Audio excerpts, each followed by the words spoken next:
Hi friends, நான் உங்கள் Priya.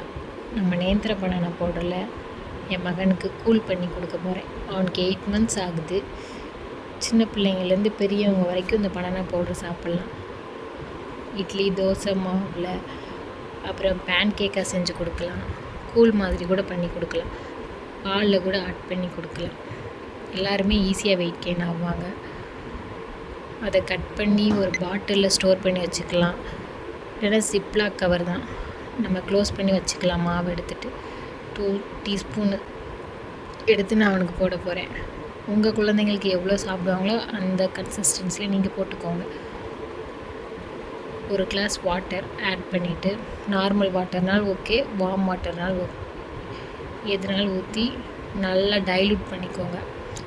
Lumps எல்லாம் இருக்காமல் நல்லா டைல்யூட் பண்ணிங்கன்னா போதும். அதுக்கப்புறம் பேனில் அந்த டைல்யூட் பண்ணதை எடுத்து ஊற்றி நல்லா கிண்டி விட்டுக்கோங்க. சிம்லேயே வச்சுக்கோங்க. சிம்மில் வச்சு கிண்டிகிட்டே இருங்க. அப்புறம் ஒரு பேஸ்ட் இது கன்சிஸ்டன்சிக்கு வந்ததுக்கப்புறம் அப்படியே ஒரு பவுலில் எடுத்து மாற்றிக்கோங்க.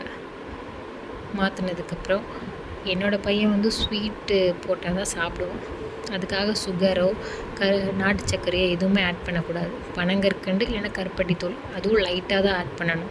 1 year வரைக்கும் பேபிஸ்க்கு சுகர் இன்ட்ரடியூஸ் பண்ணக்கூடாது. உங்களோட பேபிஸும் ஈஸியாக வெயிட் கெயின் பண்ண நினச்சிங்கன்னா நந்து பிரியாஸ் அப்படிங்கிற ஐடியா ஃபாலோ பண்ணிவிட்டு அதில் ரா நேந்திர பனானா பவுடர் ஆர்டர் ப்ளேஸ் பண்ணிங்கன்னா பார்சல் தேடி வரும். Thank you so much.